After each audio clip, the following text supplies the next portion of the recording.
90 का दशक हम में से कईयों की लाइफ का ऐसा गोल्डन पीरियड था जिसके साथ हमारी खूब यादें जुड़ी हुई हैं। ये वो दौर था जब पैसा कम, खुशियां ज्यादा हुआ करती थी, साधन कम लेकिन समाधान ज्यादा हुआ करते थे, रिश्तों में खटास कम, मिठास ज्यादा हुआ करती थी, पैरों में भले चप्पल नहीं थी लेकिन चेहरे पर मुस्कुराहट ज्यादा हुआ करती थी, घर में भले ही पिता की एक पुरानी साइकिल हो लेकिन बच्चों के दिल में उसे चलाने की चाहत ज्यादा हुआ करती थी।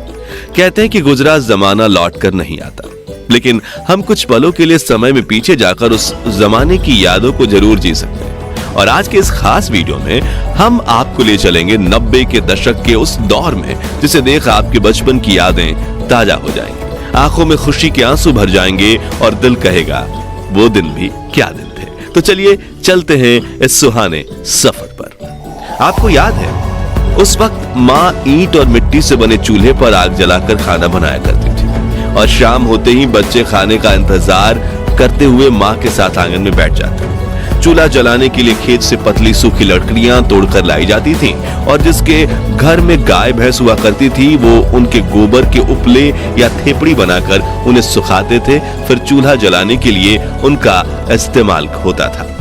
और जिसके घर गाय भैंस नहीं होती थी वो पड़ोस से या मार्केट से 1 रुपए के 2 दर्जन गोबर के उपले खरीद कर लाते थे, फिर माँ फूंक फूंक कर चूल्हा जलाने की कोशिश करती थी और जब वो जल जाता था तो बच्चों की खुशी का ठिकाना ही नहीं रहता था। वहीं जब सब्जी मंडी जाने का मौका मिलता था तो वहां दुकानदारों को कोयले से जलने वाले चूल्हे पर पकौड़े, समोसे और कचौड़ी बनाते देख मुंह में पानी आ जाता था। और सामान के लिए मिले पैसों से कुछ पैसे बचा के हम नाश्ता खाने में खुद को रोक नहीं पाते थे। उस समय ना वॉशिंग मशीन होती थी, ना ज्यादातर घरों में पानी के नल, तभी घर की बेटियां कुएं से बाल्टी भर के पानी ले आती और थापी से पीट पीट कर कपड़े धोया करती थी, जबकि कुछ लोग कपड़े लेकर नदी के किनारे बने घाटों में चले जाते थे और वहीं कपड़े धोकर नहा भी लेते थे।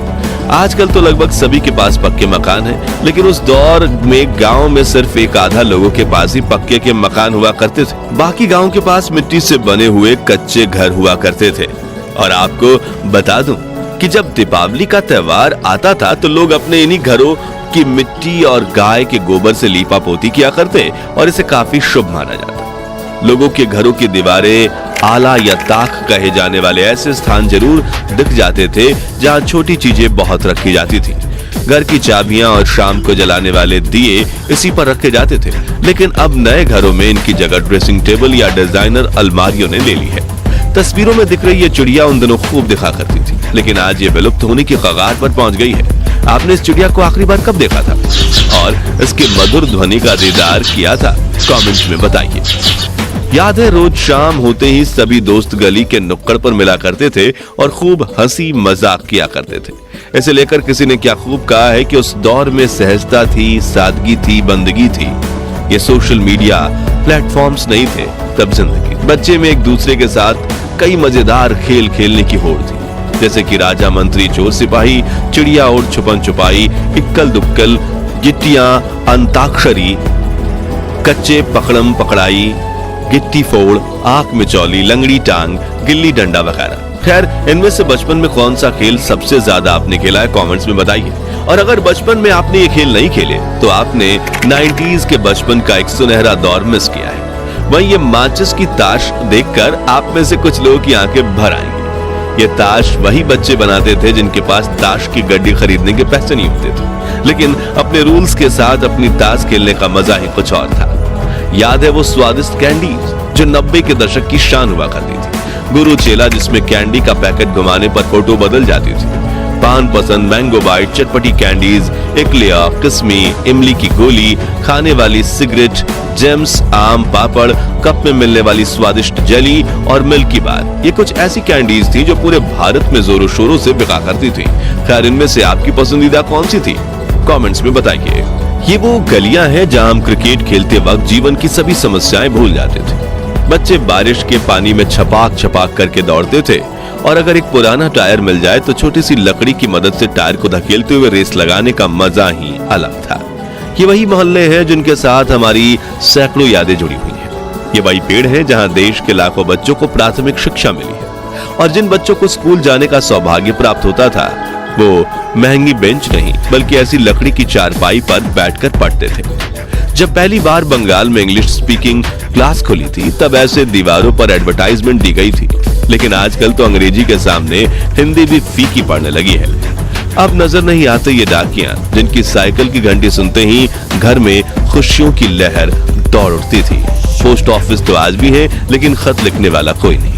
याद है, गांव से शहर गए लोग जब परिवार को एसटीडी पीसीओ पर फोन किया करते थे तो पूरे गांव में खुशहाली फैल जाती थी। प्रेमी प्रेमिका तय किए गए समय पर एसटीडी बूथ के पास बैठकर एक दूसरे को फोन लगाने की राह देखते थे और सिक्के खत न हो इसलिए बात करने से ज्यादा ध्यान सेकंड्स पर होता था। लेकिन यार, मजा बहुत आता था। ये वो दौर था जब कांच की बोतल में तेल और रस्सी डालकर घंटों तक जलने वाली चिमनी बनाई जाती थी और रात को लाइट जाने पर इसे जलाकर घर वालों के साथ खाना खाया जाता था। याद है, उस वक्त हमारी दादी नानी सिलबट्टे और मूसल में ताजी सब्जियों को पीसकर स्वादिष्ट चटनी बनाया करती थी। आटा पीसने के लिए घर पर ही 2 पत्थर वाली घटी यानी चक्की का इस्तेमाल किया जाता था। कुछ के घरों में मिट्टी के बर्तनों में खाना बनाया जाता था और खाने की हर बाइट में आने वाली मिट्टी की खुशबू मन को प्रफुल्लित कर देती थी।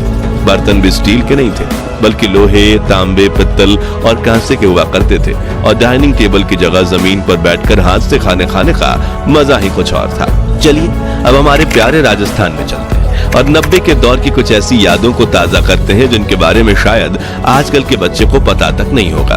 तो उस वक्त राजस्थान के गांव में कई लोक नृत्य करने वाले समूह आया करते थे, जिनमें कुछ लोग स्वदेश में बने म्यूजिक इंस्ट्रूमेंट्स बजाया करते थे और कुछ उस मधुर धुन पर नृत्य करके गांव के बच्चे बूढ़ों का दिल मोह लिया करते थे।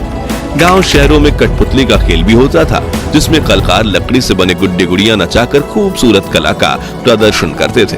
लेकिन समय के साथ ये कला ठंडे बस्ते में चली गई।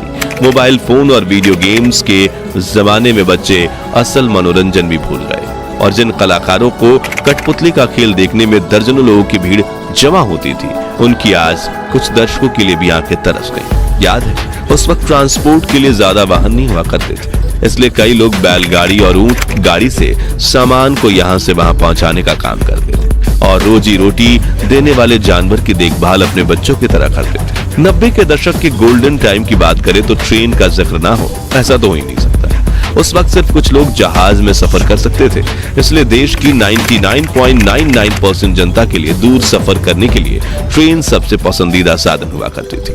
एसी वाले डब्बे तो नहीं थे, लेकिन मन में सफर करने की चाहत जरूर थी, जो यात्रा को खूबसूरत बना देती थी। उस वक्त बस से सफर करने की खुशी भी कुछ कम नहीं थी। नौकरी पर जाना हो या कॉलेज, शहर में जाने के लिए बस एकमात्र सस्ता जरिया थी। सुबह सुबह बस स्टैंड पर बड़ी लाइन लग जाती थी। उस वक्त तो गाय बैल को भी सड़क पर घूमने की आजादी थी। दोस्तों, आजकल की शादी बारात में दूल्हा जितनी महंगी गाड़ी में बैठता है उसका उतना ही ज्यादा भौकाल माना जाता है, लेकिन उस वक्त के दूल्हे सज धज कर घोड़ी चढ़ते थे और ढोल नगाड़ों के साथ बारात लेकर शादी करने जाते थे। दूल्हे के यार दोस्त तो मानो अपने दोस्त की शादी को एक त्योहार की तरह मानते थे और पूरे जोश के साथ बारात में नाचकर शादी में 4 चांद लगा देते थे। कोई ज्यादा अमीर होता था तो कोई ढोल नगाड़ों के साथ बैंड भी बुलाता था, जिसमें बड़े से लाउड स्पीकर लगे होते थे और बैंड वाला गायक हर आवाज में ऐसे गाने गाता था कि बारातियों के पैर रुकने का नाम नहीं लेते थे। वहीं कुछ लोग इन लाउड स्पीकर्स का इस्तेमाल अपनी दुकान के प्रचार प्रसार में भी करते थे, जिसमें वो अपनी ही आवाज में कुछ पंक्तियां कहकर उसे कैसेट में चला देते थे। खैर दोस्तों, हमारा वो सुनहरा बचपन तो वापस लौट कर नहीं आने वाला, लेकिन हम अपनी यादों को ताजा करके कुछ पल की खुशी का अनुभव जरूर कर सकते हैं। तो अब आप भी कमेंट सेक्शन में अपने बचपन की ऐसी यादें बताइए जिन्हें याद करके आपकी आंखों में खुशी के आंसू आ जाते हैं। और ये वीडियो अच्छा लगा हो तो इसे लाइक और शेयर करके 21,000 लाइक्स के लक्ष्य को हासिल करने में हमारी मदद कीजिए और इस सीरीज के अगले पार्ट के लिए चैनल को सब्सक्राइब करके पास वाली घंटी जरूर बजा दीजिए। धन्यवाद।